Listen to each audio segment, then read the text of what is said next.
e aspectos do marxismo constituíram aqui, na América Latina.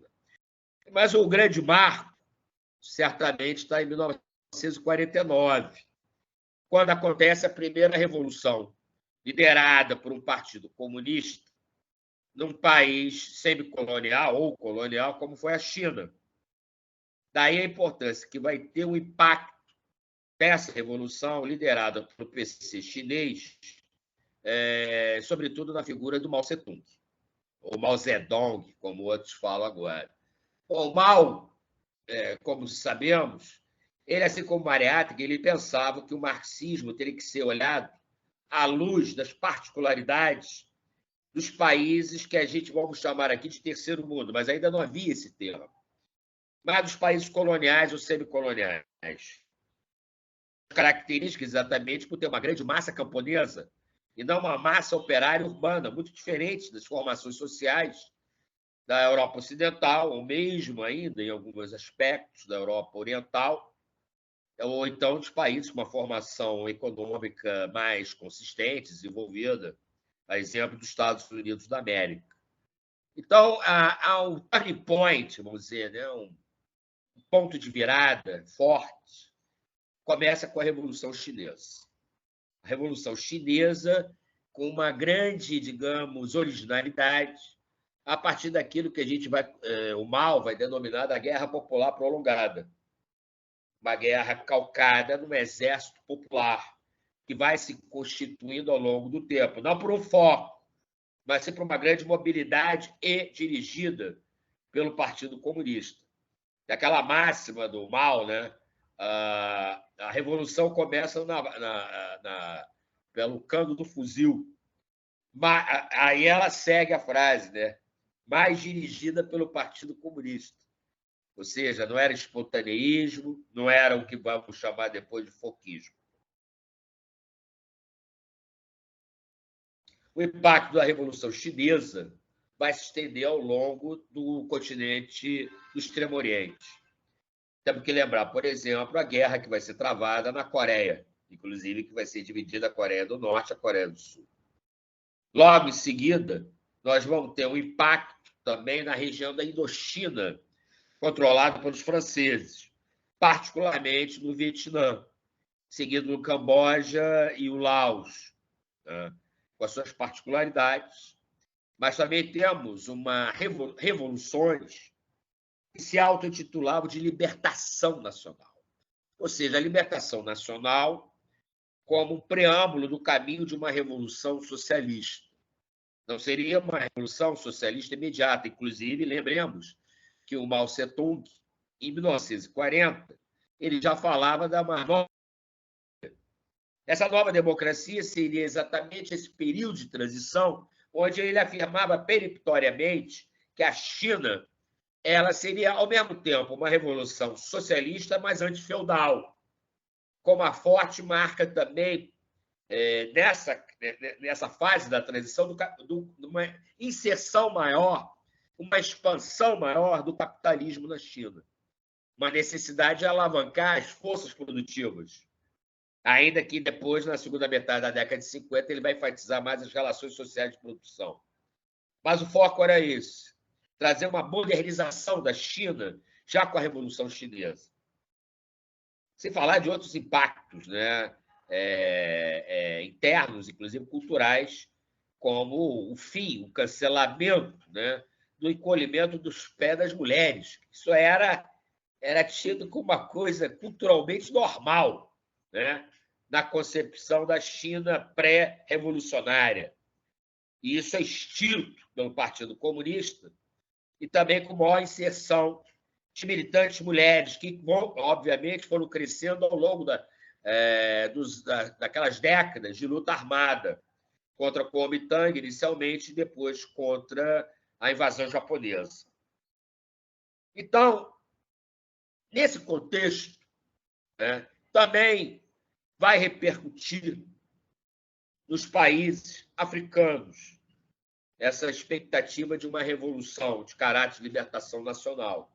Paradigmático disso vai ser a da Argélia, liderada pela Frente de Libertação Nacional, no qual eram várias organizações, né, ou pessoas oriundas de diversas organizações, que terão como princípio a independência da Argélia, da França, concomitantemente a implantação de um socialismo, mas não necessariamente reduzido ao marxismo, haja visto a força que, inclusive, vai ter a religião islâmica, né, nessa revolução, ainda que, né, seja um governo, desde que foi constituído em 62, laico, uma laicização do poder. Não há uma teocracia, ao contrário do Irã.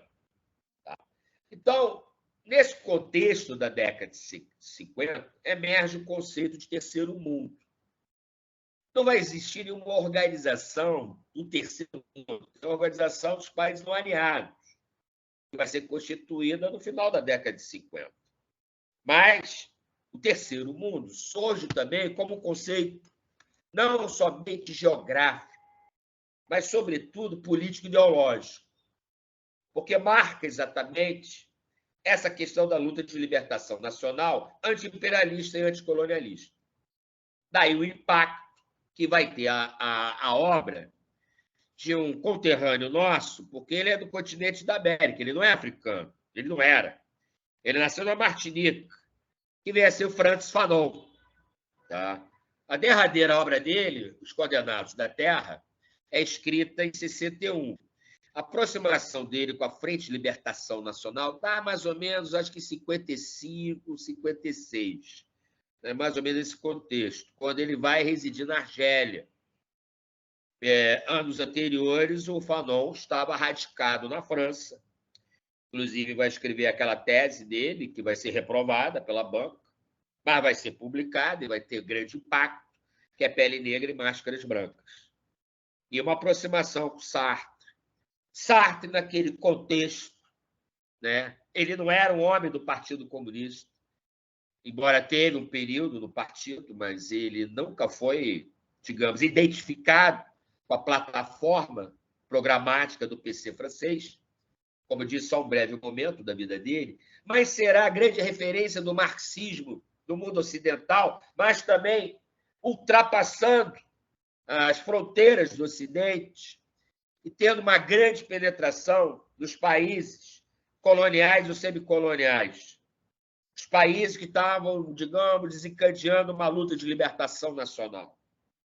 Sartre, lembre-se, inclusive vai escrever no início da década de 60 a Crítica à Razão Dialética, muito calcado ainda na obra do jovem Marx, o trabalho alienado, conceitos assim mais fortemente, digamos, desenvolvidos à época pelo jovem Marx. Conceitos esses que não serão mais tratados, ou pelo menos não terão o mesmo peso na obra dele de maturação e maturidade. Mas o Sartre, de fato, é a figura central. Ele é um homem intelectual que bate de frente com o governo francês, que bate de frente com o sistema colonial. E isso vai ter uma grande influência no Fanon. Essa relação deles foi muito próxima, inclusive na revista Le Temps Moderne. Fanon, ali, inclusive, então, na Argélia, ele vai ser nomeado embaixador da África subsaariana, exatamente para estender essa concepção de defesa das lutas de libertação nacional. Daí ele vai ter contatos com Nkrumah, Amílcar Cabral, Agostinho Neto, Rodan Roberto, entre outros revolucionários do continente africano. Infelizmente, a vida dele vai ser ceifada muito cedo. Em 1961, ele já detecta um câncer, uma leucemia. Hoje, certamente, seria tratado e escaparia dessa doença. Então, diante da situação que ele se encontrava, lembrando que Fanon era médico, a formação dele era de médico, ele se especializou em psiquiatria e, paralelamente, estudou muito antropologia, sociologia e psicanálise.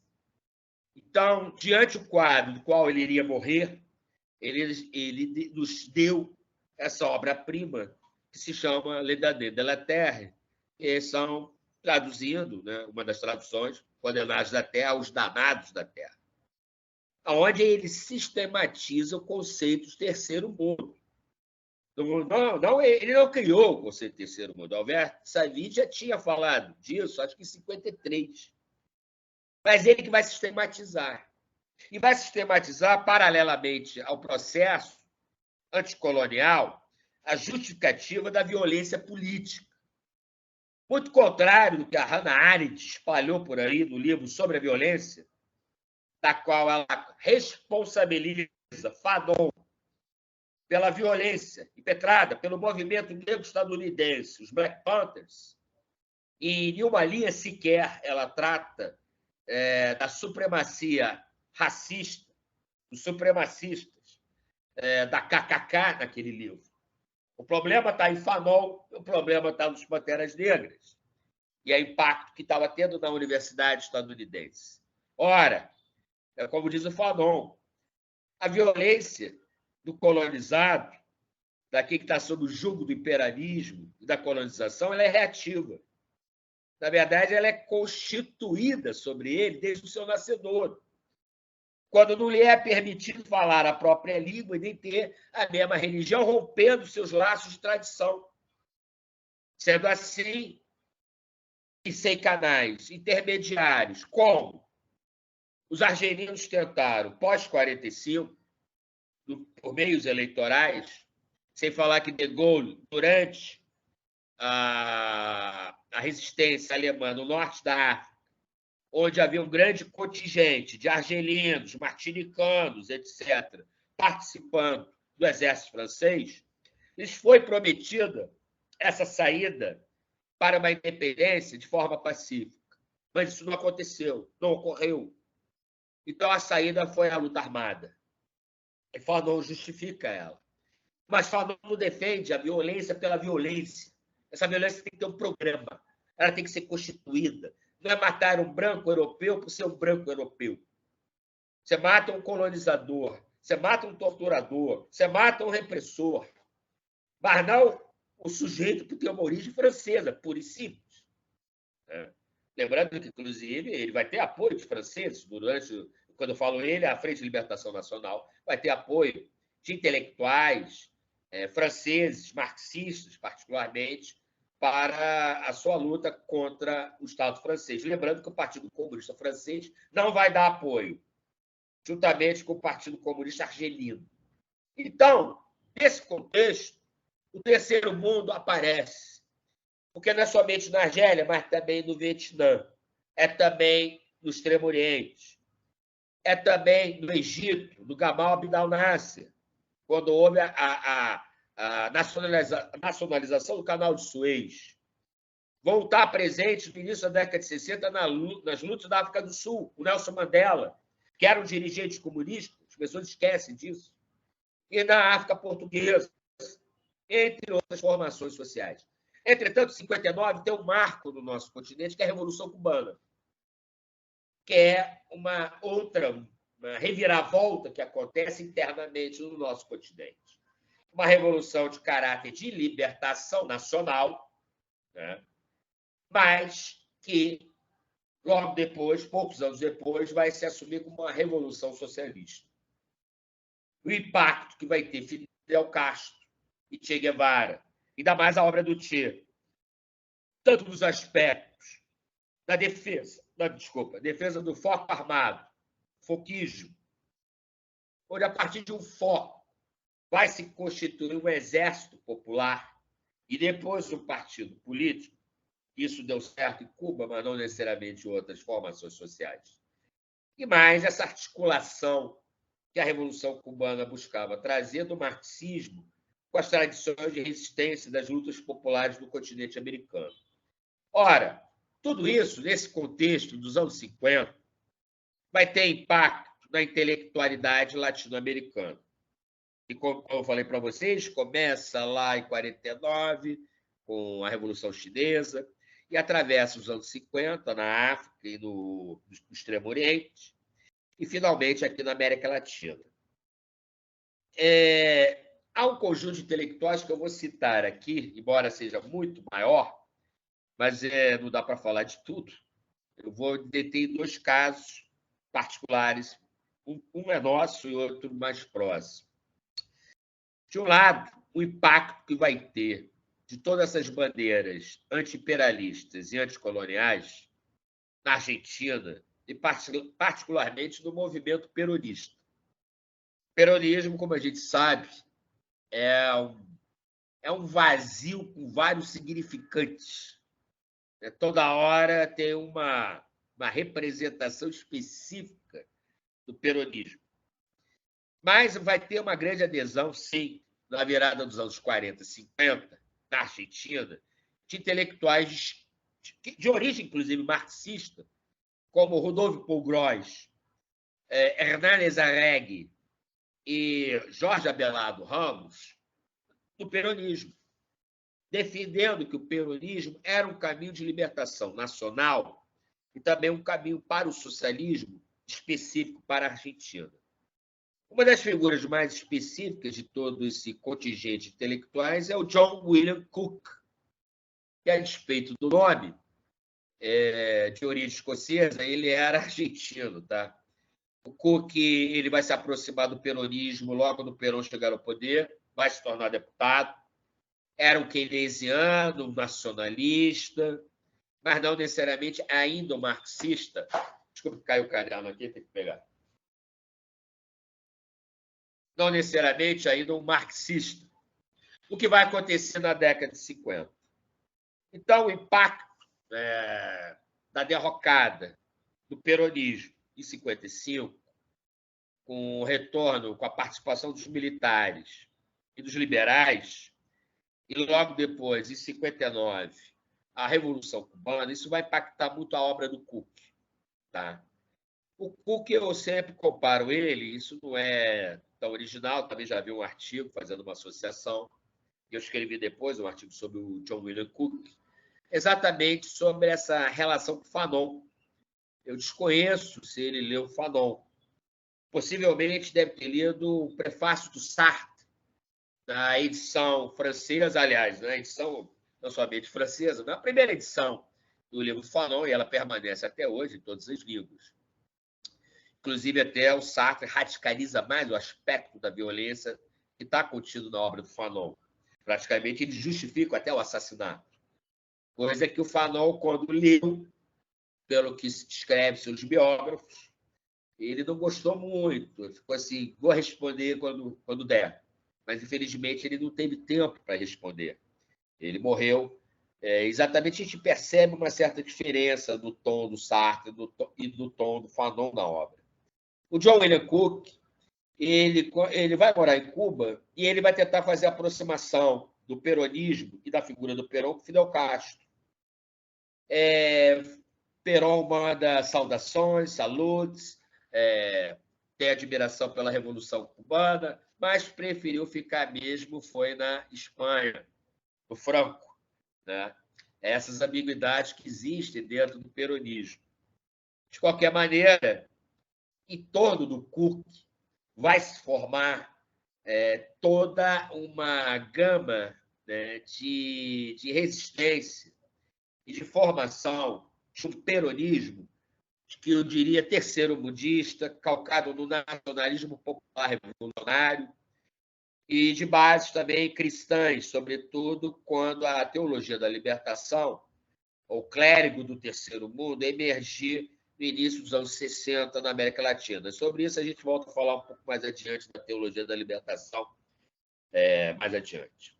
Então, em torno do Cook, se forma essa perspectiva, que também era defendida pelo Hernandes Arregui, entre outros, da associação do peronismo com o socialismo. O peronismo é o caminho para o socialismo na Argentina, é o caminho, exatamente, da luta de libertação nacional.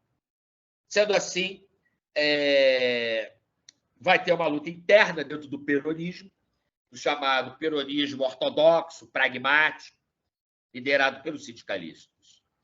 Nessa queda de braço, cada vez mais a posição do peronismo revolucionário vai crescer, inclusive quando houver, sobretudo, a adesão de uma juventude oriunda do catolicismo, oriunda de organizações marxistas, revolucionárias, à proposta do Cook. Infelizmente, o Cook também morre muito cedo. Ele morre em 1968. Morre também de câncer. Morre com 40 e alguma coisa. Mas, digamos, suas sementes foram plantadas para a luta armada na Argentina. Ele era um defensor exaustivo, tal qual Fanon, que a nação surge por meio das armas. Ela é constituída pelas armas. Então, a saída que o Cook apontava, diante, inclusive, do golpe da ditadura militar, que teve em 55, e depois retorna o governo militar em 65, com Onganía, general Onganía, que depois vai cair depois do Cordobazo, já em 1970, mais ou menos naquela época, Vimorazo, do Cordobazo, que é a força que vai ter o movimento estudantil argentino, tanto peronista como trotskista, particularmente, também do Partido Comunista, e de outras organizações, tá? O Cook vai plantar sementes da luta armada urbana na Argentina, sobretudo pela organização que foi a maior, que foram os montoneiros. Mas ele também vai ter influência nas Forças Armadas peronistas, nas Forças Armadas revolucionárias e no movimento dos escravizados. De qualquer maneira, esses segmentos, eles reivindicavam esse marxismo heterodoxo, tá, do John William Cook, cujas bases são essas mesmas. Tá? O caminho é a luta armada, o peronismo é um movimento pluriclassista, mas são os trabalhadores, sobretudo urbanos, que estão à frente desse movimento, tá? E numa defesa de uma luta nacionalista, revolucionária, de caráter imperialista, anticolonial e anti-oligárquica, que, na verdade, dentro das frações do bloco do poder, como diria o Polantzas, a principal fração nesse contexto argentino seriam as oligarquias agrárias, tá? Mais do que a própria burguesia. O peronismo revolucionário reivindicava uma incorporação dessa burguesia nacional para esse processo de ruptura com o sistema oligárquico. Outro caso que eu tenho que falar aqui é nosso, é Tupiniquim. Trata-se do ISEB, Instituto Superior dos Estudos Brasileiros. Foi a nossa principal instituição produtora de conhecimento nesse período dos anos 50, cuja influência do varguismo também se fazia presente em alguns intelectuais, mas nem todos, mas em alguns sim. Quando eu falo varguismo, é o trabalhismo, e quando eu falo trabalhismo, sobretudo, o viés do trabalhismo de esquerda. 3 grandes intelectuais tinham, em maior ou menor grau, a incorporação do marxismo na sua obra. Um deles era o próprio Nelson Werneck Sodré, que era um intelectual do Partido Comunista Brasileiro, tá? E que defendia a tese do feudalismo aqui no Brasil, mas sob muito ponto de vista econômico, que ele faz análise. E, na virada dos anos 50 e 60, ele vai ser um grande sistematizador da questão nacional popular dentro do PCB, mas que também estava reproduzida pelo ISEB, numa composição de diversas classes sociais contra a burguesia entreguista e contra o sistema oligárquico, onde passava exatamente o trabalhador urbano, os camponeses e a chamada burguesia nacional, incorporando numa frente por um desenvolvimento nacional e uma radicalização de um nacionalismo. Daí que ele vai incorporar o conceito muito de povo. O conceito de povo vai ser muito central no ISEB. Então, para além do Nelson Werneck, nós temos Guerreiro Ramos e Álvaro Vieira Pinto, que nunca se intitularam marxistas estrito sensu, mas bebiam nas fontes do marxismo. Guerreiro Ramos, ele vai trabalhar numa perspectiva da fenomenologia. Hoje estão querendo chamá-lo de decolonial, mas é uma aplicação temporalmente um pouco, sei lá, arbitrária. Isso é uma coisa nova, estão querendo aplicar 70, 80 anos atrás. Tá? Ele vai defender a tese que as revoluções não podem ser exportadas, tal qual o Cook, por exemplo. O modelo revolucionário brasileiro tem que ser próprio. E passa por uma perspectiva de um nacionalismo popular, tá? e com muita influência das experiências da África e de Cuba. Tá? Eram as referências que o Guerreiro Ramos via. E dizia que o nacionalismo fazia parte daquela conjuntura. Não significaria que o nacionalismo seria um fim em si. O objetivo era chegar às bases do socialismo. Mas ele era muito crítico ao leste europeu. Tá? Inclusive, ele utiliza muito a Rosa Luxemburgo para fazer críticas às experiências revolucionárias que aconteceram no leste europeu. Isso está no livro dele, Mito e Verdade da Revolução Brasileira, que foi republicado pela editora Insular.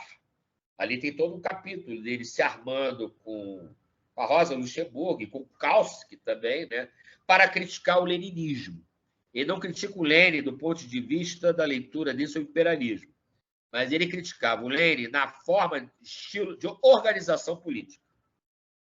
E como o Partido Comunista trazia, de forma que ele dizia, né, mecânica, essas experiências revolucionárias externas à realidade brasileira. Nesse ponto, ele converge, né, com outro teórico do ISEB, que é o Álvaro Vieira Pinto, quando ele escreveu Consciência e Realidade Nacional. Embora com menos ênfase na questão do socialismo, nesse contexto, pelo menos, do que o Guerreiro Ramos. Mas ambos vão trabalhar muito com a questão da consciência ingênua, que seria mais ou menos o senso comum, e a consciência crítica, que seria uma perspectiva crítica transformadora, ou pelo menos em defesa de uma transformação política social. E isso está nos 2 tomos da obra dele, onde ele faz uma crítica à consciência ingênua, que seriam determinados autores, inclusive ele não cita, mas a gente reconhece o conjunto da obra de cada autor criticado, e depois uma defesa da consciência crítica, das quais o programa sempre passaria para uma luta anticolonial, uma luta anti-imperialista. Eles falavam do colonialismo cultural na realidade brasileira. Tanto é que o Guerreiro Ramos falava de uma sociologia enlatada. Isso vai criticar, inclusive, o Florestan Fernandes, que à época era funcionalista. Então, vai ter uma grande briga entre a USP, de um lado, e o ISEB, do outro. Quem vai sair ganhando, inclusive, nos anos 60, vai ser a USP, depois do golpe de 64. Até porque os intelectuais do ISEB vão ser afastados pelo ato institucional número 1. O embate inicial é entre Guerreiro Ramos e Florestan. Florestan defendia que o modelo da sociologia era universal, não haveria mediações para adaptação de uma realidade específica. Então, ele reivindicava muito, sobretudo, o modelo funcionalista, passoniano, sem falar também de uma influência do Karl Marx, que também vai ter influência do Guerreiro. Tá? O Guerreiro já dizia o seguinte: não podemos aplicar mecanicamente modelos teóricos à realidade específica do Brasil. Então, vamos ter que fazer mediações para transformar esses conceitos para que sejam aplicados à realidade específica do Brasil. Então, havia uma queda de braço entre os dois. Um tinha um modelo particular das ciências sociais e um outro que dizia um modelo universal. Esse embate vai se dar, se eu não me engano, na SBS, em 54, a Sociedade Brasileira de Sociologia. Mas isso vai ficar permanente entre o ISEB e a USP. A USP vai fazer muitas críticas à obra dos isebianos.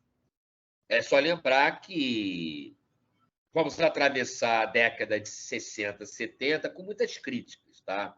Maria Silva de Carvalho Franco, Marilena Chauí, o Caio Navarro Toledo, o livro dele, ISEB, Fábrica de Ideologia, que é orientado pela Maria Silva de Carvalho Franco, entre outros, assim, que eu teria que me lembrar agora, Fernando Henrique Cardoso. Tá? E, durante um certo tempo, o pensamento isebiano foi apagado, cancelado. Não se falava de Nelson Werneck, nem de Vieira Pinto, nem de Guerreiro Ramos na academia. Eles só vieram a lume, de novo, a ressuscitarem, eu diria para vocês, já no século XXI, ou na virada do século XX para o XXI, e começaram a despertar de novo interesses, né, por novas gerações. Eu, sem modéstia à parte, já tinha uma identidade com a obra desses autores no final dos anos 80. E eu recorri a alguma coisa deles para a minha dissertação de mestrado, que foi sobre a revista Tempo Brasileiro e a revista Civilização Brasileira. Então, era uma espécie assim, de intelectuais que pensavam também em nacionalizar o marxismo. O marxismo ser pensado à luz das particularidades da formação social brasileira. Tá? Então, vamos estender muito, senão a gente vai fazer um curso sobre ZEB, né? Não é o nosso objetivo. Então, daqui a pouco eu volto a falar do populismo, tá? Exatamente um dos elementos críticos da USP, né, da Universidade de São Paulo, sobre exatamente os esebianos. Então, falei da ruptura, ou melhor, da influência da Revolução Cubana. A Revolução Cubana vai ter tanto impacto que vai gerar dissidências em vários partidos comunistas, tá, ao longo da América Latina, inclusive aqui no Brasil. Vão influenciar novas formas de organização calcadas em organizações armadas que não tivessem o partido político como uma forma de organização. Então, nós vamos ter aqui no Brasil as dissidências criadas pelo Partido Comunista Brasileiro, como a ALN, do Carlos Marighella. Eles trabalhavam de uma forma completamente descentralizada e desconcentrada, onde as células tinham autonomia, ou a influência na vanguarda popular revolucionária, tá? Do Lamarck, que veio da POLOP, que era uma organização crítica ao Partido Comunista, que se dizia inspirada em Rosa Luxemburgo, Trotsky, entre outros autores, fora da Terceira Internacional, mas, paradoxalmente, tinha uma admiração pela Revolução Cubana. Ali tem Rui Mauro Marini, Muniz Bandeira, Vânia Bambirra, Teotônio dos Santos, como as grandes referências desse grupo intelectual, grupo político também, que teve até uma certa inserção nas Forças Armadas, no pré-64. E dali você extraída duas organizações, o Colina, como a Libertação Nacional, e a VPR, e logo depois a fusão dessas com a VAR Palmares, mas mesmo assim a VPR sai e segue à frente, fazendo ações de guerrilha urbana. É importante frisar que todas essas organizações aqui no Brasil tinham como foco a fazerem a guerrilha rural, mas nenhuma delas conseguiu constituir uma guerrilha rural, né? Essa influência cubana ela vai ser presente em várias experiências revolucionárias, inclusive na guerrilha urbana. Próprios tupamaros reivindicavam uma admiração pela Revolução Cubana, mas não tem condição de fazer uma revolução no campo do Uruguai, né? Então tinha que ser urbana. E a própria concepção que os montoneiros, a partir da influência do John William Cook, vão ter também da experiência cubana. Tentaram, inclusive, inicialmente pensaram, né, em fazer uma revolução na Argentina a partir do modelo foquista, mas desistiram. Aí quiseram realmente implementar a guerrilha urbana, né, já que a maior parte do contingente da classe trabalhadora se encontrava na Argentina, nas cidades, tá, urbanas, como Buenos Aires e Córdoba. É importante dizer que também, com a morte do Che, embora a guerrilha rural continuasse, o foquismo, né, vai perdendo aos poucos o seu fôlego. Inclusive, lembrando que a Revolução da Nicarágua ela não vai se constituir dessa forma.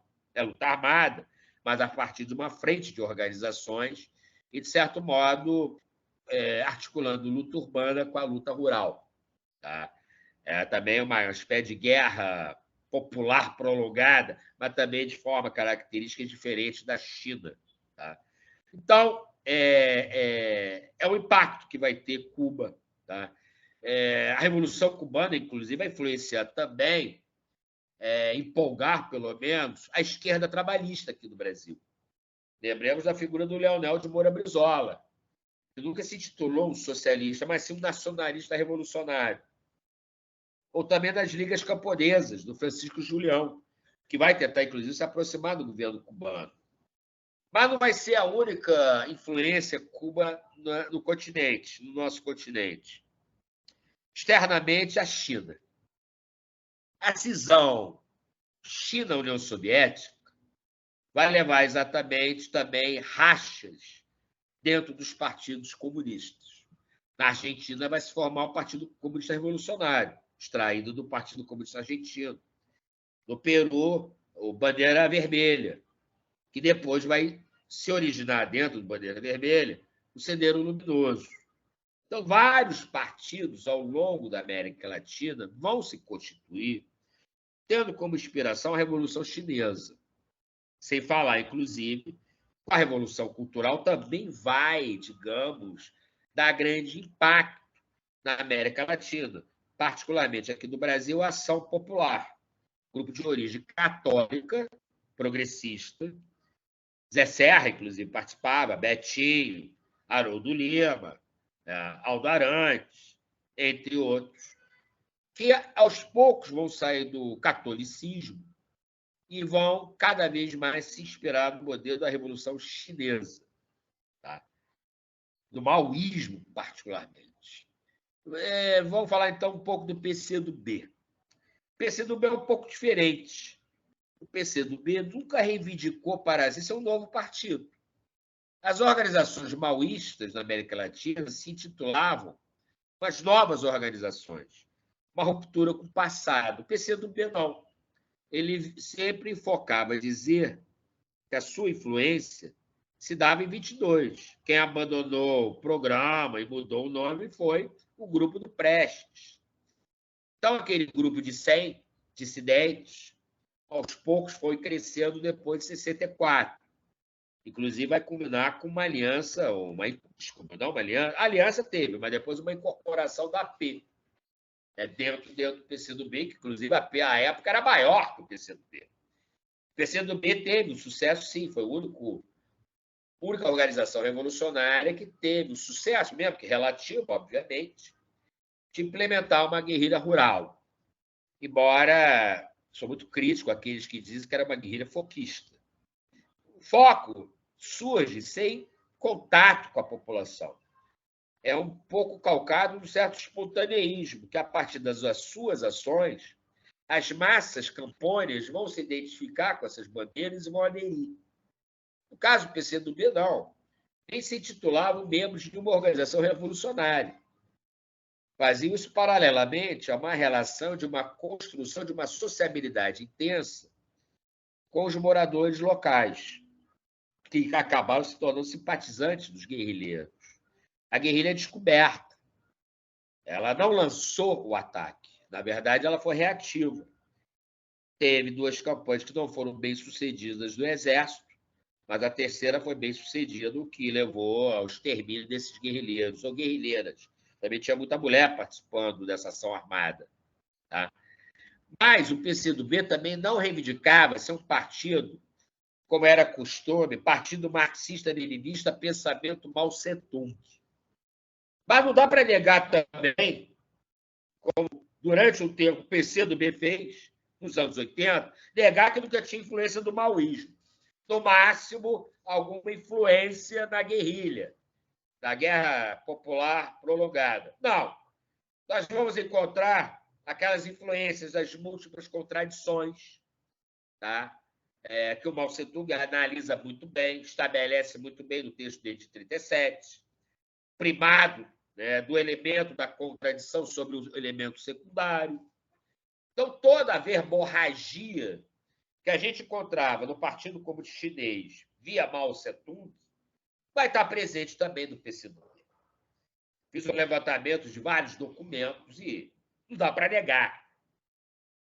Né?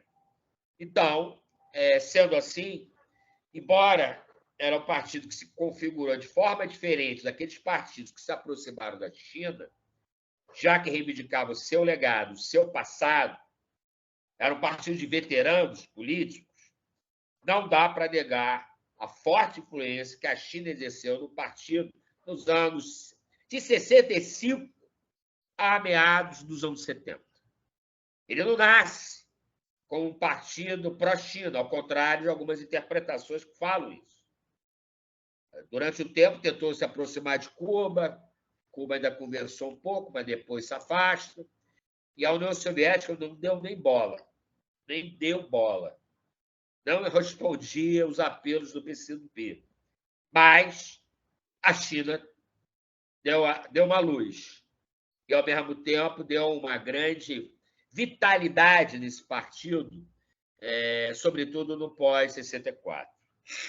Bom, sobre o populismo, essa palavra é muito negativa, né? Mas era muito comum as organizações de esquerda, nos anos 50, 60, usarem a categoria povo.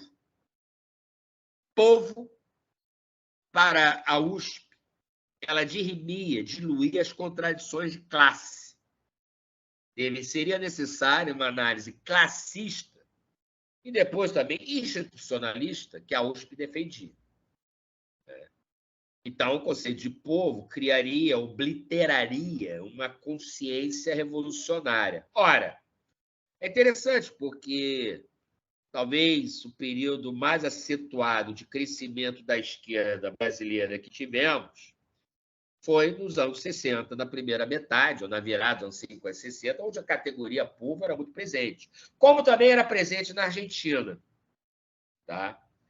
Com a esquerda armada, inclusive. E em outras situações ao longo da América Latina.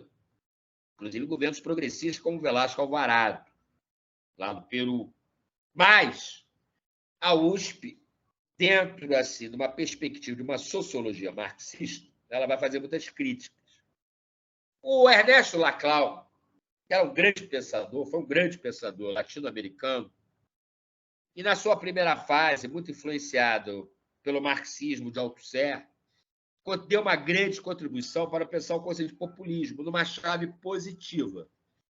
Ora, o populismo pode servir para a direita, ou para o bonapartismo, ou para a extrema-direita fascista, que utiliza a categoria povo. Mas a esquerda também. Então, ele cita,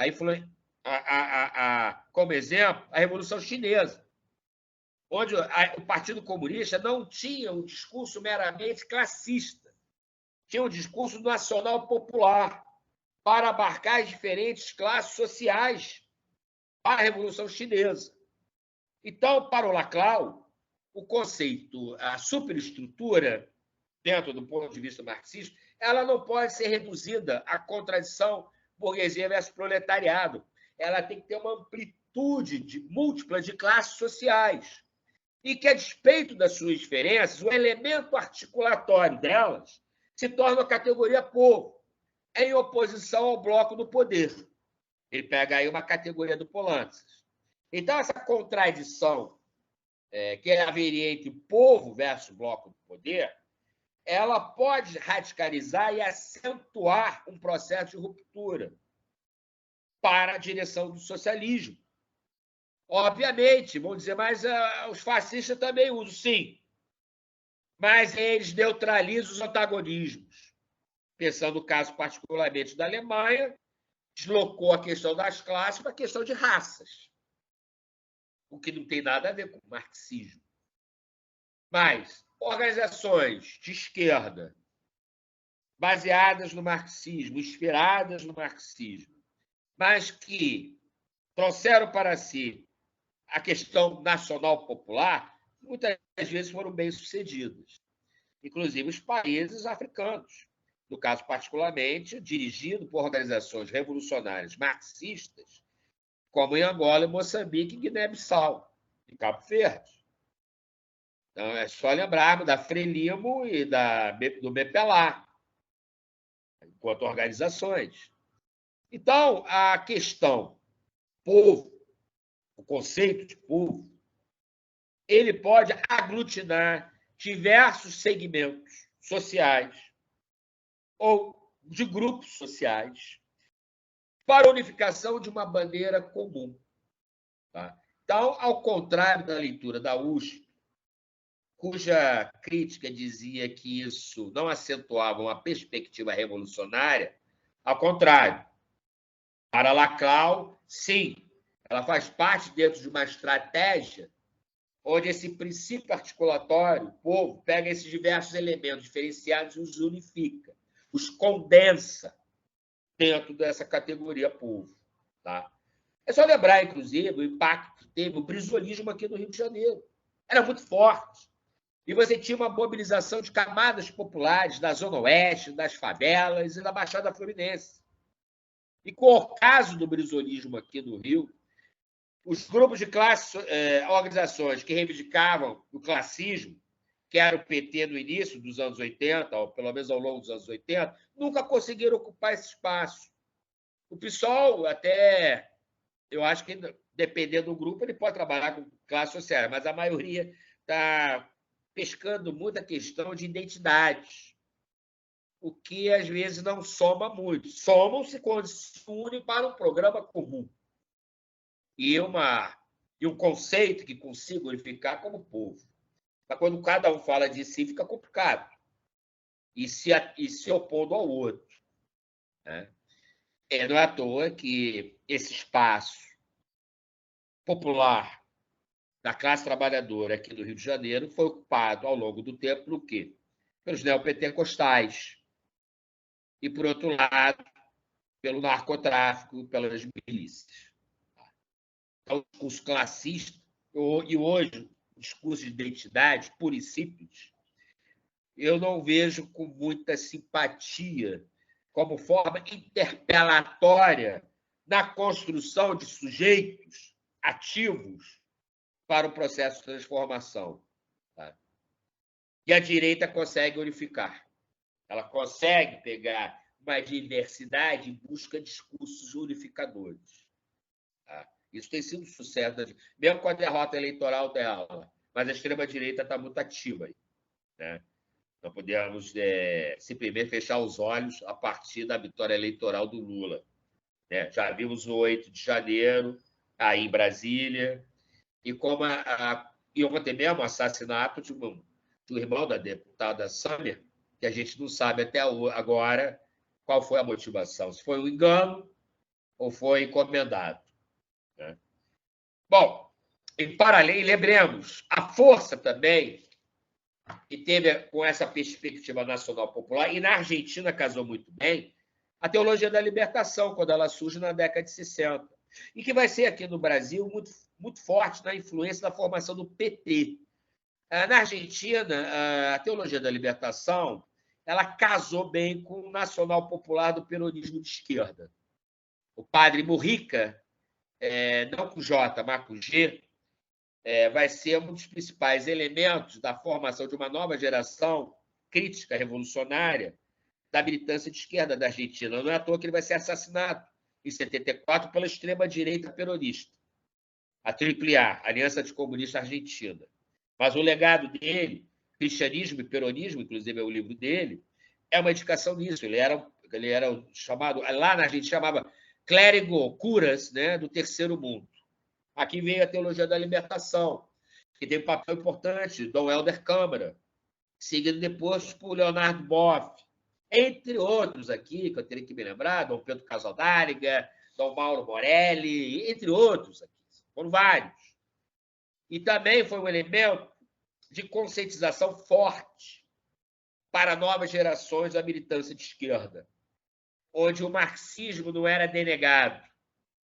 Tentava articular, sobretudo dando campo do discurso ideológico, a, digamos, aspectos sociais contidos no cristianismo do Novo Testamento, com as bandeiras sociais oriundas dos partidos socialistas, organizações socialistas, marxistas, como vocês quiserem.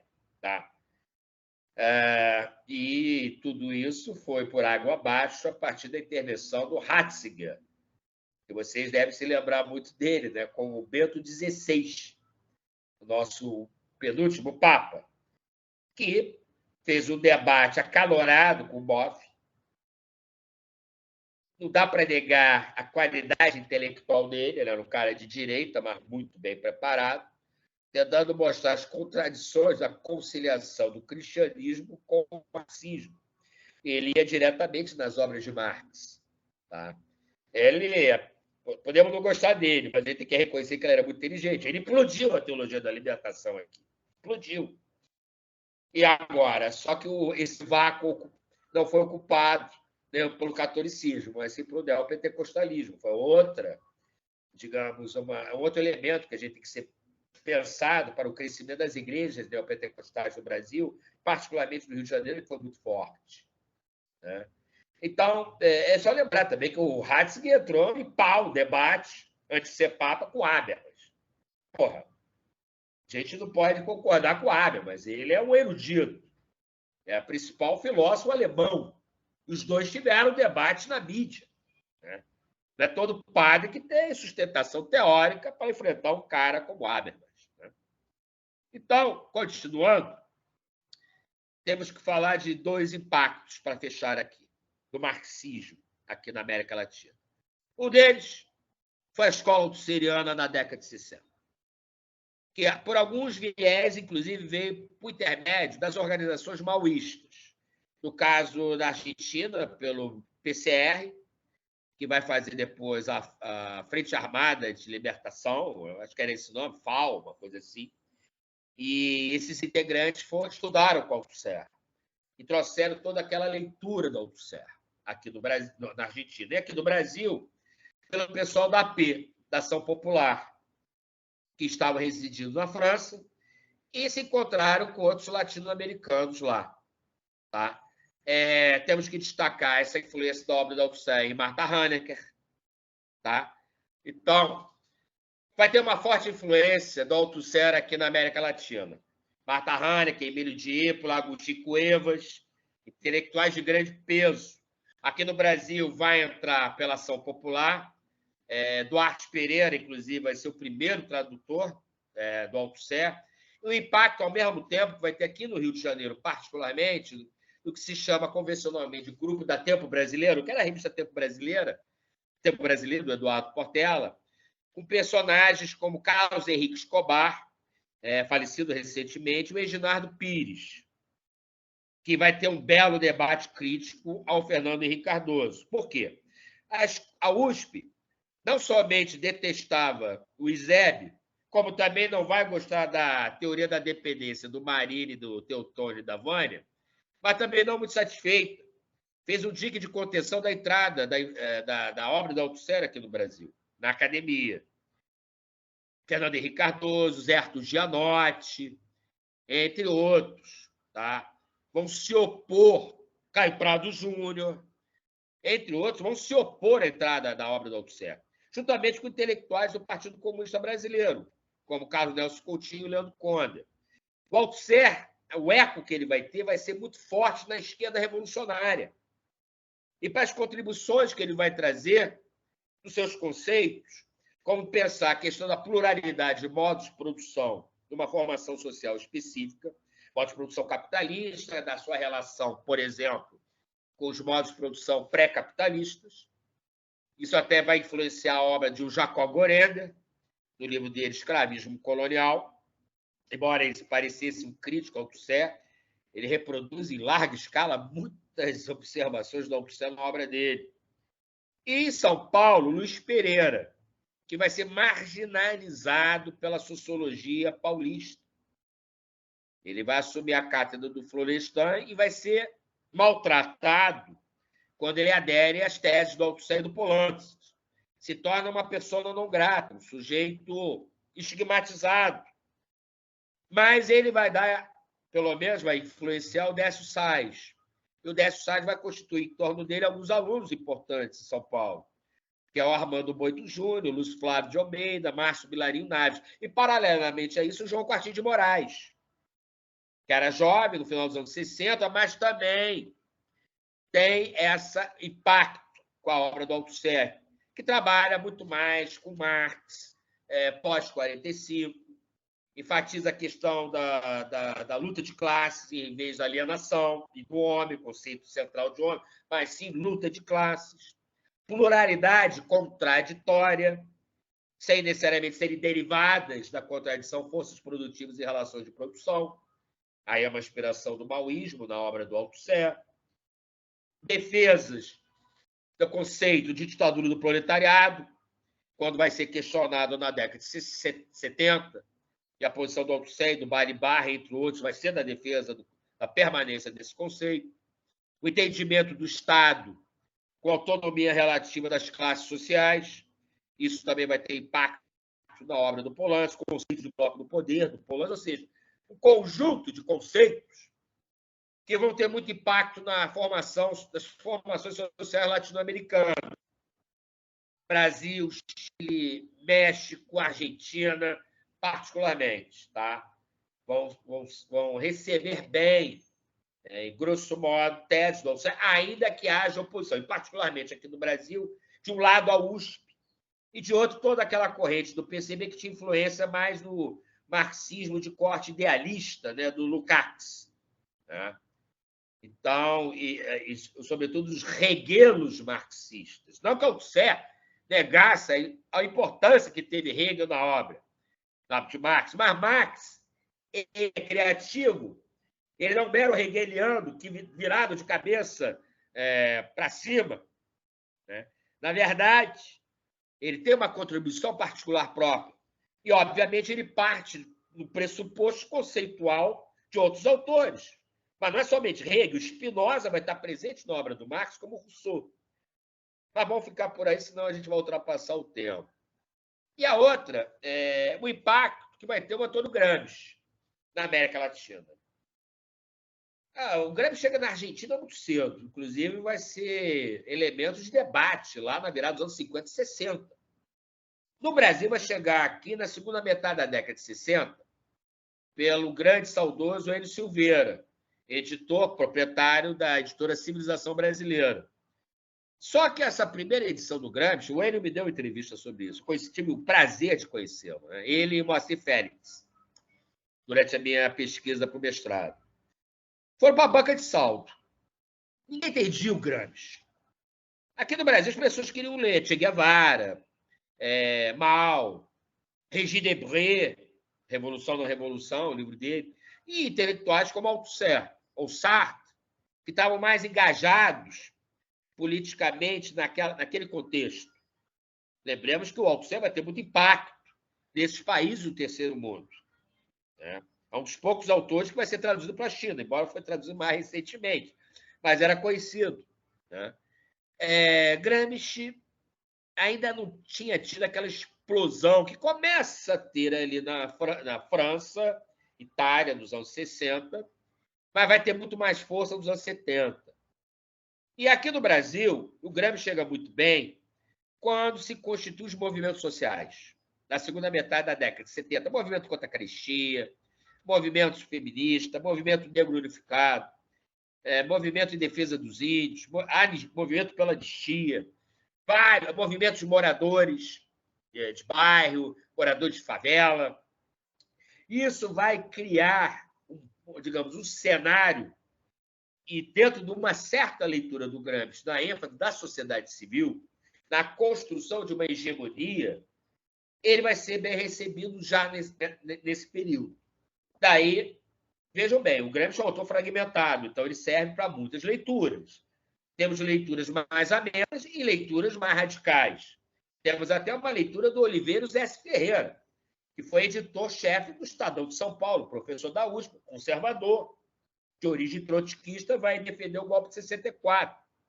Mas vai ter uma leitura criativa da obra do Gramsci, na tese de livre docente dele. Mas aqui no Brasil, o mais famoso ficou o Carlos Nelson Coutinho, inclusive com aquele artigo que ele defende as bases do eurocomunismo, que é uma palavra acho horrorosa, ela surge, na verdade, lá na mídia europeia, mas foi transposta mecanicamente para cá.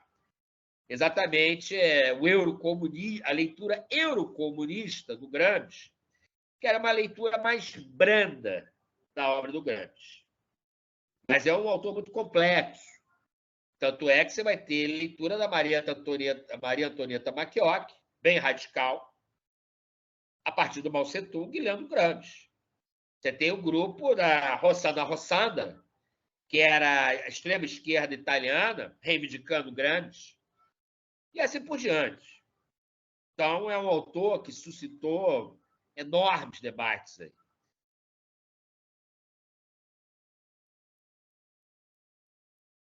Primeiro, professor, agradecer o senhor aí pela aula. Acho que o tempo é curto e o tema é complexo e enfim, daria para a gente desdobrar ainda em muitas, né, em muitas outras abordagens. Mas eu vou, antes de passar a palavra, eu acho que a gente poderia tocar direto e a gente faz o debate e termina um pouco mais cedo do que parar agora, fazer o intervalo e voltar, né? O que vocês acham? Também acho, por causa do celular. A não ser que você queira que eu carregue o celular 10 minutos. Não, o que vocês preferem? A gente toca direto? Vamos tentar tocar direto? Acho que a gente consegue. Vamos tentar tocar direto. E eu vou aproveitar, então, da prerrogativa que estou aqui mediando esse debate e vou começar, professor. Acho que se trata muito aí do impacto da Revolução Cubana na América Latina, enfim, né, do marxismo, mas acho que especificamente a gente debateu aqui o impacto da Revolução Cubana, né? E até no próprio livro do Levi, ele comenta muito sobre o impacto nos anos 60 e 70, né, das guerrilhas rurais, da fragmentação dos partidos comunistas. Nos anos 80 e 90, ainda perceptível o impacto da Revolução Cubana, e aí que eles chamam, né, de novas tendências. Esse seria o socialismo petista, o Pôr de São Paulo, e autores ainda como Emil Sader, Dussel. A minha pergunta é hoje, professor. Atualmente, né, essa utopia revolucionária, né, de inspiração marxista da Revolução Cubana, esse capítulo ainda está aberto hoje, né? Está aberto hoje no Brasil especificamente. Quais são as expressões, né,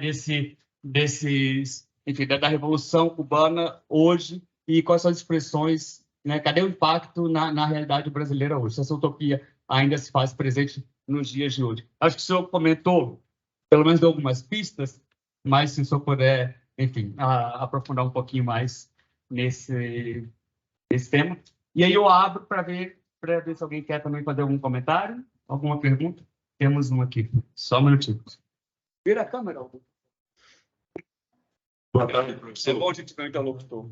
Meu nome é Ebert, eu queria agradecer também aqui a possibilidade de conversar com o senhor e fazer duas perguntas breves. Eu acho que a primeira diz respeito ao conceito de nacional popular, né? Nacionalismo revolucionário dos anos 60, que de certa forma foi derrotado, né, com o golpe de 64, mas do ponto de vista da narrativa de esquerda permaneceu vivo ali até os anos 80, início dos anos 90, na luta contra as privatizações do Fernando Henrique Cardoso, principalmente. E depois disso, outras leituras, ou não leituras, né, outras chaves de narrativa foram adotadas pela esquerda brasileira.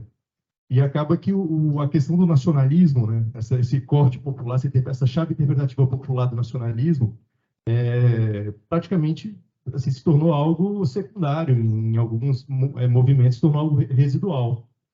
E assim, eu concordo que com o destino da classe operária tradicional, né, que foi a sua desfiguração por conta, né, das mudanças, da robotização, automatização do trabalho, e também concordo que a chave identitária não necessariamente tem um perfil aglutinador.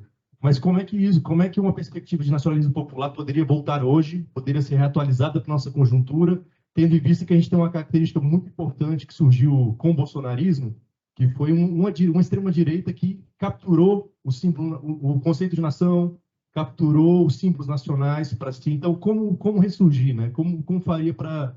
Quais seriam os marcos táticos, uma leitura, uma estratégia? As lutas, que é a categoria ainda de povo brasileiro, né? Porque se a classe operária foi embora, o povo brasileiro continua. E outra coisa que eu queria perguntar é sobre o peronismo, né? Você fala do John William Cook, e o fenômeno análogo, né, vamos dizer assim, contemporâneo do peronismo no Brasil seria o varguismo. Na medida que, sob o guarda-chuva do varguismo, você teve o PSD, você teve o PTB, né, um sindicalismo muito pragmático, também uma esquerda revolucionária que surge com o impacto da Revolução Cubana. Mas eu queria trazer um pouco dessa chave de compreensão do peronismo, um pouco para pensar o lulismo, né, o chamado do fenômeno lulista, assim. Em que medida o senhor acha que é possível fazer uma comparação entre o que foi o peronismo e ainda o que é o peronismo na Argentina e o que é o lulismo no Brasil hoje? E aí, novamente, eu agradeço... O que no Brasil hoje? O lulismo. Então, eu agradeço a disponibilidade e a possibilidade aí de estar conosco aqui. Muito obrigado. Professor. a gente podia fazer um bloco de 3. Acho que a gente vamos fazer 3, aí depois a gente faz mais 3 e aí tá.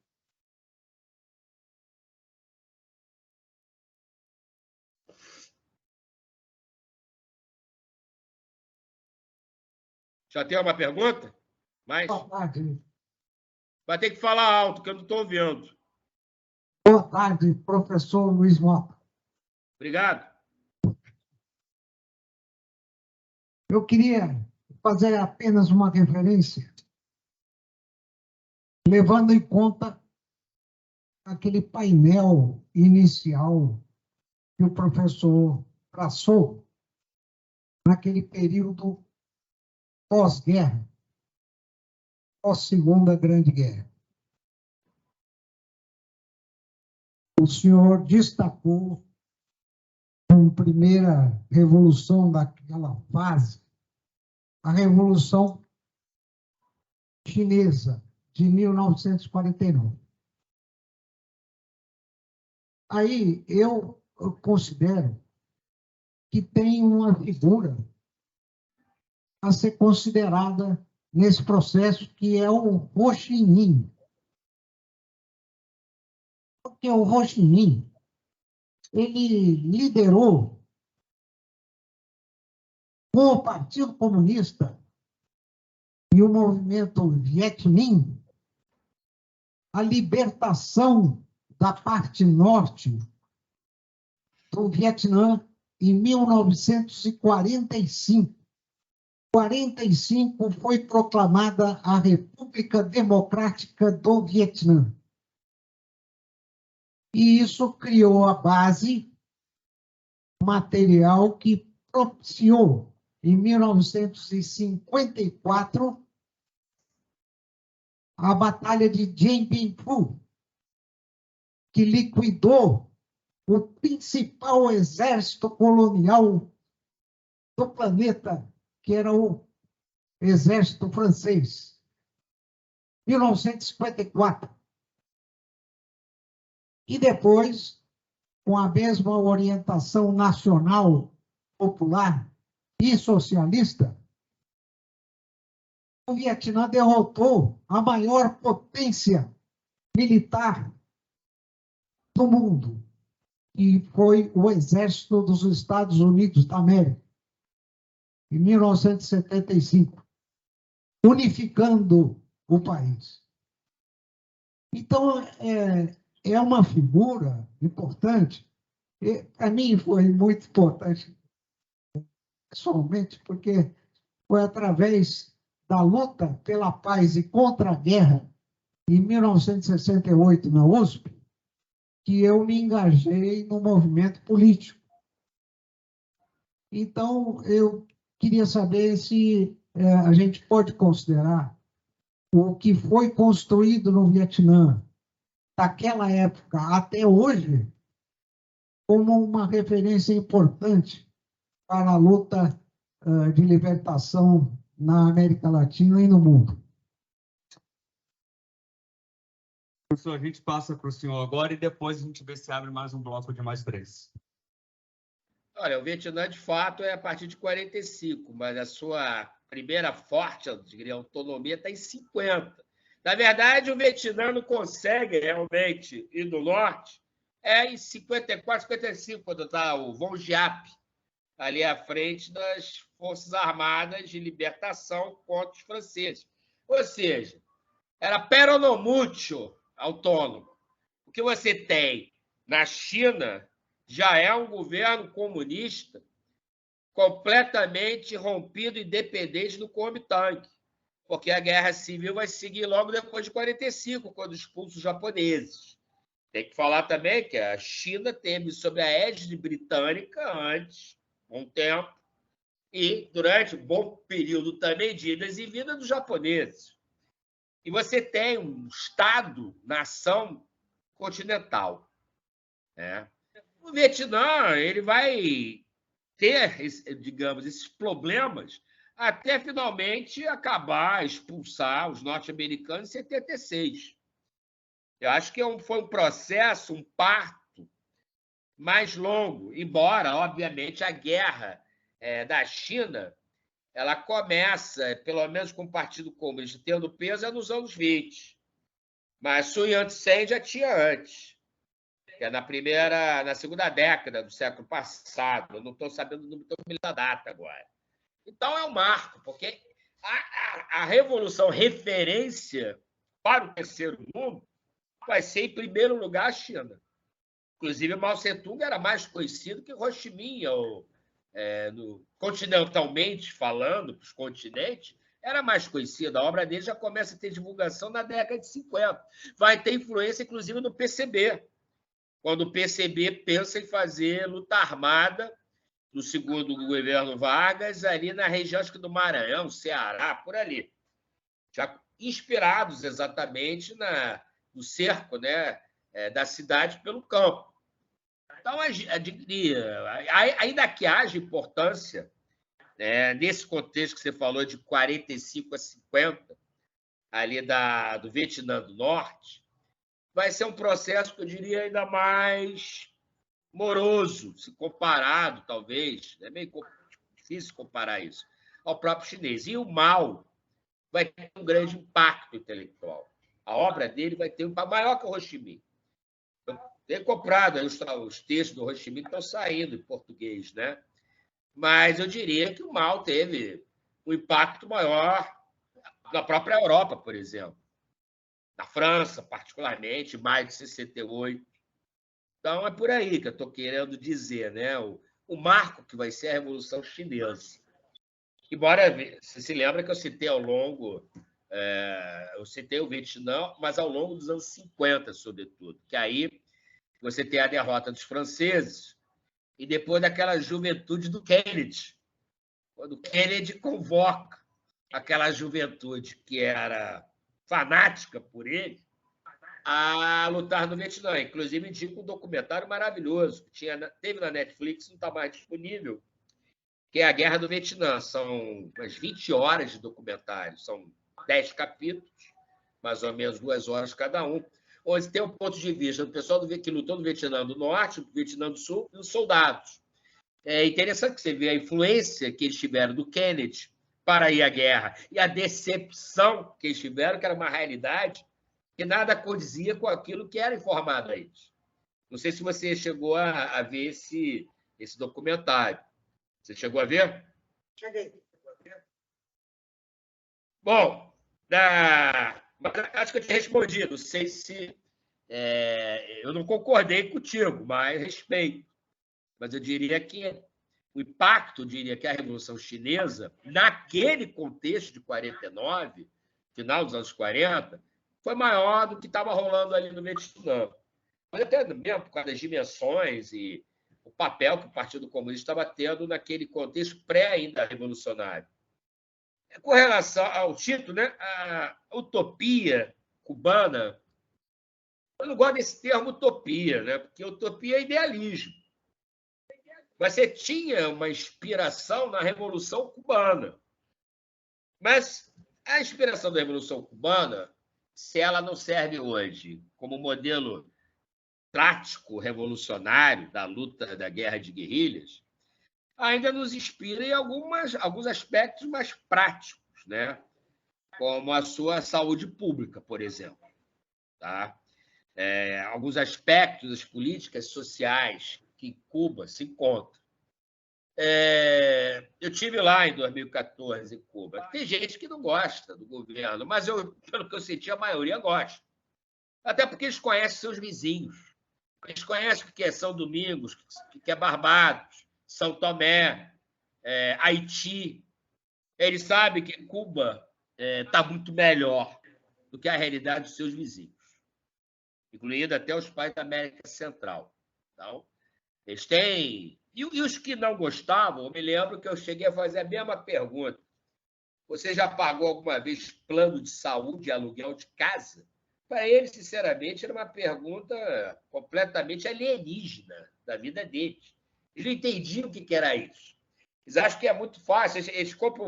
Esses críticos compram muito fácil o discurso que, pelo seu próprio esforço, você vai ficar rico nos Estados Unidos. Temos que lembrar que há uma massa de pessoas voltando para Cuba por saírem de Cuba, tentarem a vida em outro país e não conseguirem e retornarem para Cuba. E o governo cubano deixa. De 100%, acho que são 70% retornam. Até porque se deparam com saúde pública e de qualidade. Então, outras formas têm que ser pensadas. Quando a gente fala de modelo de socialismo, eu não tenho o menor problema em dizer que a China é uma referência. Tem seus limites, mas é o que temos. E o que temos aí é superior às formações sociais capitalistas. Na China não tem mais miserável, pode ter pobre, mas não tem miserável. Nos Estados Unidos tem aproximadamente 40 milhões de miseráveis. É um país de 2 bilhões. Os Estados Unidos é um país de 300 milhões. A gente tem que ter ainda nossas referências materiais para não ficar um discurso abstrato formal. Então, ainda vejo necessário buscar essas referências das experiências da classe trabalhadora e dos setores periféricos, e dos países periféricos, que eram periféricos. A China hoje é um globetrotter, é um país central hoje no debate das relações internacionais. Eu me lembro que colega lá da ciência política, 13 anos atrás, dizia que a China ainda não era um ator central dentro das relações internacionais. Creio que não esteja mais repetindo essa besteira. Então, modelos, referências nós vamos ter. Agora, para o Herbert, Nacional Popular, aqui foi derrotado também talvez, é uma interpretação, falta de reação de determinadas lideranças. Lembrando que as Forças Armadas aqui, de 64 a 68, foram 2.000 quadros, aproximadamente, afastados das Forças Armadas. Tá? Então, foram reintegrados depois pela anistia. Então, isso é uma hipótese. Tá? Não tenho a certeza do que resultaria num confronto, mas não tivemos uma reação. Né? Eu não diria que o discurso classista, per si, ele vai conseguir uma mobilização total. Aliás, o Marx diz isso na ideologia alemã. A burguesia nunca se apresenta como o sujeito central. Apresenta uma proposta que abarque setores, sujeitos diferentes da sua origem social, que não são burgueses. A mesma coisa a classe trabalhadora. Ela tem que buscar um amplo arco, e ela tem capacidade para isso, para a inclusão de um projeto de transformação. A hegemonia é isso. Não é apenas o seu projeto de si, mas abarcar também programa de outros. O que eu não vejo nas bandeiras identitárias, que são muito mais voltadas para o seu próprio umbigo. Se fosse assim, os Estados Unidos, a esquerda lá, já teria ganhado poder há muito tempo. Houve esvaziamento do discurso das classes sociais lá, com fortalecimento das bandeiras de gênero e de raça.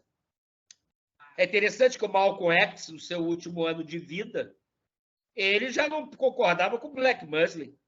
Ele já dizia que, até ele fala, né, quando ele conta o famoso depoimento dele para o Arthur Haley, né, que é quando ele estava no Ramadã, lá na Arábia Saudita. Pô, eu estou dividindo um copo e um prato com um cara que é sueco, um cara islâmico, muçulmano. Ele parece mais irmão meu do que os caras do Black Muslim. Ele já não estava mais trabalhando com aquela separação entre negros e brancos. A plataforma dele se torna perigosa, que ele busca o quê? Articular setores da esquerda norte-americana para uma bandeira comum inspirado nas lutas de libertação nacional. Ele já estava fascinado por essa questão do terceiro mundo e pela Revolução Cubana. Infelizmente, ele morreu assassinado. O Fred Hampton tentou fazer isso, não foi? Fred Hampton está no documentário, não digo nem o livro, o filme recente, mas o documentário dos Black Panthers. Quando ele chega naqueles brancos caipiras que reivindicavam sua origem de confederados, aderirem à causa dos Panteras Negras, juntamente com os latinos, juntamente com os asiáticos. Por quê? É um programa que busca classes sociais e bandeiras populares. articulando, e, obviamente, antirracista, pela luta feminista, óbvio. Mas essas lutas não se fazem por si. Precisa de elemento articulatório. Isso, Laclau, eu acho que ele tem razão quando pensa o conceito de povo. Não multidão. Multidão é uma forma de dispersão, como se dá. Mas sim de uma bandeira unificadora fundante de um projeto. Isso você pode abarcar classes sociais e grupos sociais. Senão, a gente vai ficar numa atomização.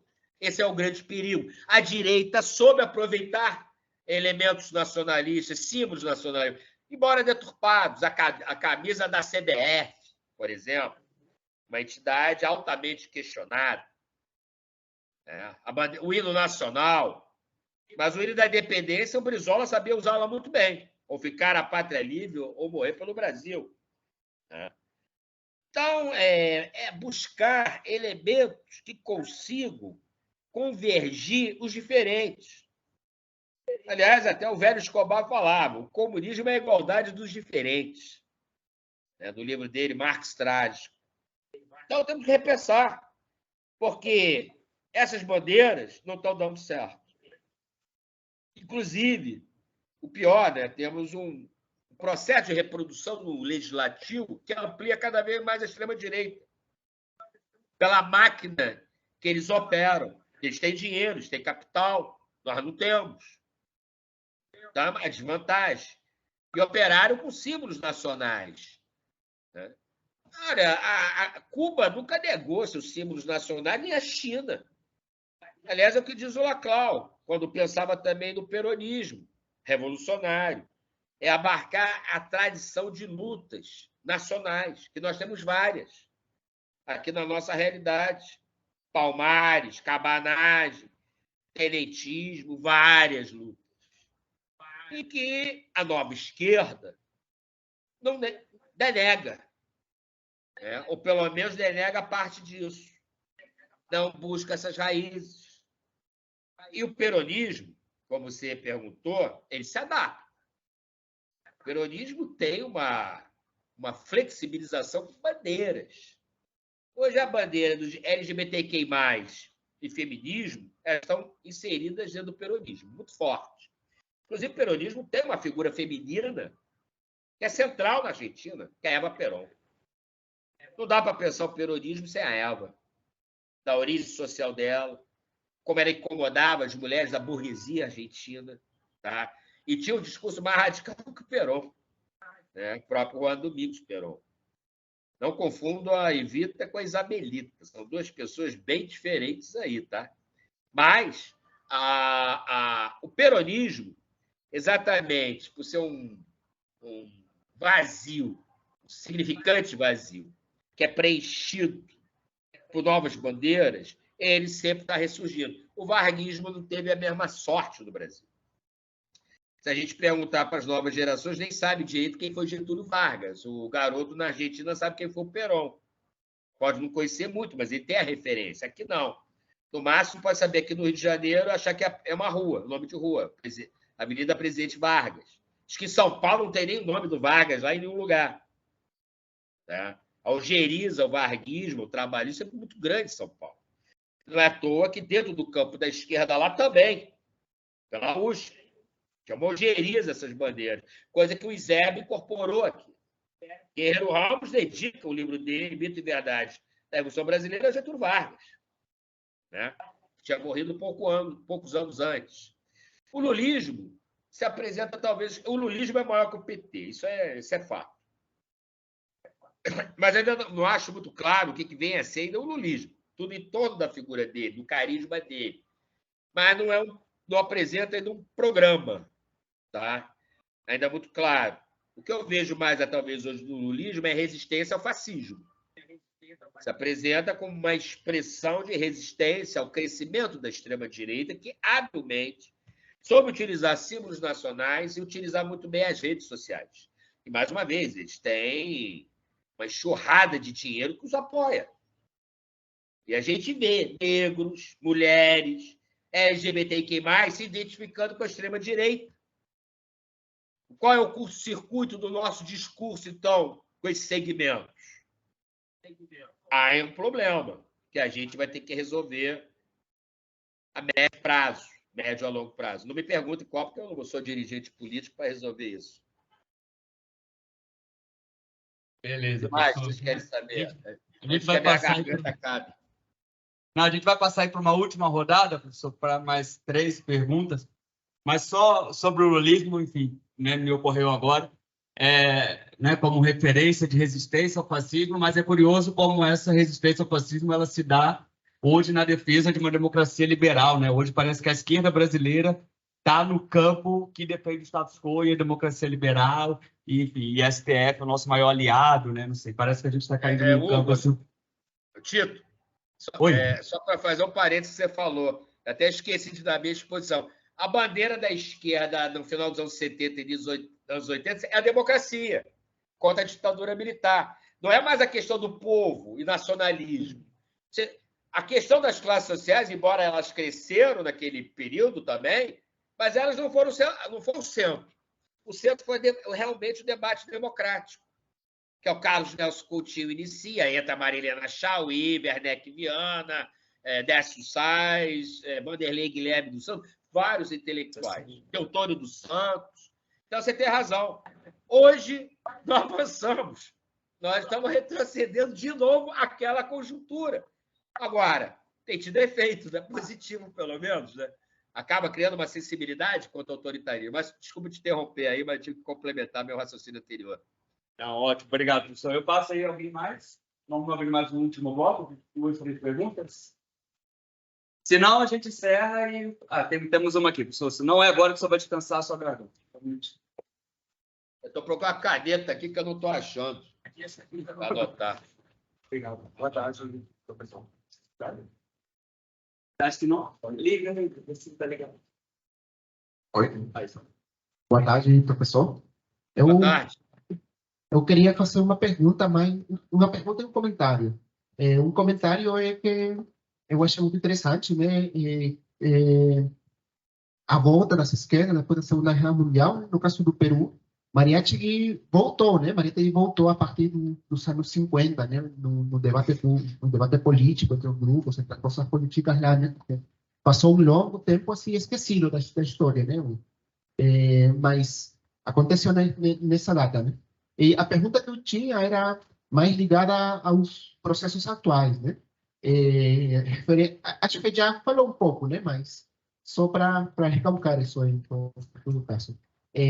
Essa ideia dos populismos e do nacional popular, como você poderia entender no contexto em que, por exemplo, né? No Chile, você tem um frente amplo, acompanhado do Partido Comunista, que tem muito tempo lá, mais de 100 anos, né? Mas que, na prática política, é um governo assim, que a gente não consegue distinguir um governo que fora mais centrista. As posições que o governo toma no contexto da política internacional, por exemplo, né? Fica muito longe de uma tradição assim, né? Imperialista, uma tradição latino-americanista, né? Então, por exemplo, eu queria perguntar isso aí, né? Porque é complexo ter aí um posicionamento, sabendo que, mesmo nesse caso, tem forças que vêm de uma tradição mais longa, né? De luta, né? E assim, né? Teve esse caso aí no Chile. Acho que o caso mesmo da Argentina, né, que por exemplo, no governo de Alberto Fernandes, eles negaram assim, a confrontar com setores da direita mesmo, que tinham as possibilidades, né? E isso levou a uma situação na que a ultradireita está em um passo de ganhar as eleições, né? Então, só para, se você pode mexer um pouco mais no tema aí do nacional popular, dos populismos, no contexto atual, dos processos que a gente está vivendo. Professor, a gente passa para o senhor agora e aí a gente encerra na sequência. Qual é o nome do nosso amigo aí? Vitor. Obrigado, Vitor, pela tua pergunta. Ela é mais complexa, porque você está pegando, né, o atual contexto, né? Porque realmente o Fernandes, na Argentina, e o processo lá no Chile, que se contrapuseram a governos mais neoliberais que estavam anteriores, né? No caso do Macri, me lembro muito bem, acho que o Chile também, né? A concertação venceu, perdeu, volta e meia, tá aquela gangorra, né? E no caso agora da Argentina está um pouco mais perigoso, que nós temos assumidamente um candidato fascista ali, né? Embora ele se diga libertário, mas são bandeiras muito conservadoras. O caso chileno, né? Eu tenho mais saudade da unidade popular. Eu tenho muita saudade daquilo que acabou não sendo. Para o Partido Comunista Chileno, foi problemas do ultraesquerdismo, do MIR, né? Movimento de Esquerda Revolucionária. E para o Marini, Rui Mauro Marini, que era do MIR, o problema era o apego ao legalismo, né, do Partido Comunista Chileno. O interessante é que, na década de 80 do Chile, quem resistiu militarmente foi o Partido Comunista Chileno, com a Frente Patriótica Manuel Rodrigues, né? Foi, na prática mesmo, quem fez a luta armada lá acabou sendo o Partido Comunista, né? Agora, o problema, talvez, isso aí também se refere ao Brasil, é a esquerda não ter dado continuidade sucessiva a seus governos e fazendo algumas concessões, obviamente, a projetos, ou pelo menos elementos neoliberais, e perdendo terreno para a direita, para determinadas questões que a gente coloca, às vezes, com uma tal centralidade e que eles se apropriam e distorcem. Digamos, a questão do aborto ou a questão do banheiro misto. Não há nenhum problema para mim isso. Mas eles se apropriam muito bem desses pequenos elementos e transformam num grande problema para uma massa muito desinformada. Inclusive, eles apelam exatamente, olha, sua filha vai ser estuprada no banheiro. Isso é um problema. Você não consegue dialogar por quê? A direita brasileira, que não deve ser muito diferente da direita chilena e argentina hoje, quando eu falo direita, não é uma direita racional, tipo Zé Guilherme Melchior, como foi aqui no Brasil. Essa direita terraplanista, né, com dificuldade de diálogo. O problema hoje no mundo é a ascensão do fascismo de novo. Nós não temos um caso isolado, um caso na América Latina ou do continente americano. Nós tivemos o Trump recentemente nos Estados Unidos. E temos um avanço da extrema-direita na Europa Ocidental e já está na Europa Oriental. Quais alternativas que a esquerda vai ter que dar para, não vou dizer eliminar, neutralizar e fazer recuo no avanço desses segmentos da extrema-direita? A unidade de bandeiras nacionais, no caso, para cada formação social específica, talvez seja uma solução. Talvez. Saiu a minha imagem aí. Estão me ouvindo? Estamos ouvindo, professor. Tá bom, porque agora morreu o celular, tá? Beleza, agora... vamos sem imagem. Mas não, a esquerda não morreu. A esquerda continua ainda viva. Tá debilitando. Mas então é isso. É como procurarmos novas fórmulas, né, para que haja abarque novas gerações e, sobretudo, setores da classe popular, da classe trabalhadora. Um dos elementos que a gente encontra no Brasil sério, ao meu ver, é a entrada dessas igrejas neopentecostais. Inclusive, lembre-se, elas foram expulsas lá de Angola. Na China também foram proibidas. Porque não é somente uma igreja que faça práticas de culto religioso, também é um partido político transformado numa instituição religiosa e tem contaminado e deslocado para o campo da direita. E a esquerda perdeu sua penetração no campo religioso. A gente não pode levar a ferro e fogo a frase do jovem Marx, que a religião é o ópio do povo. Quando tivemos uma teologia da libertação, e olha, eu sou ateu, tá? Eu não sou cristão, mas eu reconheço o papel que teve importância desse segmento. A mesma coisa no islamismo, quando o islamismo esposou com o marxismo e com as lutas de libertação nacional. com o enfraquecimento desse segmento laico, cresceu-se o sistema, a visão do fundamentalismo religioso de caráter teocrático. Então, ó, voltou aí. Voltou alguma coisa aí? Estou vendo vocês agora, bem. Não, eu acho que o celular do senhor morreu de vez. Não, o meu celular morreu, quer dizer, está de letargia, né? Melhor dizendo, né? Ele vai ganhar uma vitamina daqui a pouco. Então é isso. Eu acho que temos que pensar. Você falou aí do caso do Chile, da Argentina, e o Brasil estão vivendo essa situação de uma gangorra política. Hora do campo progressista, hora do campo conservador. Outros tiveram retrocesso e até agora não voltaram, que é o caso do Equador, já há um tempo, Paraguai e o Peru também. O Uruguai também está numa situação parecida com a nossa, né? Chile, Argentina, Brasil. Essa que está vivendo essa gangorra. Embora, paradoxalmente, aonde eu até conheço o Uruguai, a extrema-direita ainda não se faz presente. É mais uma direita, mais, assim, diria, mais moderada, se comparada, pelo menos, ao Brasil e da Argentina. Eu não sei como é que está no Chile lá as viúvas do Pinochet. Eu não sei como é que se encontra.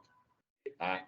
E a Bolívia, que ainda eu tenho que lembrar da Bolívia, que tem sido talvez o maior centro da resistência. Lembre-se, teve aquele golpe. Mas o MAS voltou ao poder. Há uma diferença lá da Bolívia com o Brasil. A esquerda ganha o Congresso. A esquerda tem maioria no Congresso. Aqui, a gente vive no encolhimento representativo no legislativo desde 2014. Não que o Lula, em 2003 e 2007, tivesse a maioria do Congresso, mas não tinha uma extrema-direita tão presente. Você tinha uma direita mais pragmática, vamos dizer assim.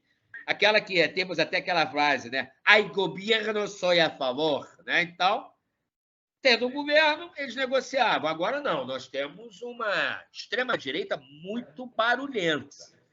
A gente não tem essa presença, sinceramente, em termos orgânicos fortes, talvez desde os anos 30, com os integralistas, que eram muito fortes, tinham muita presença.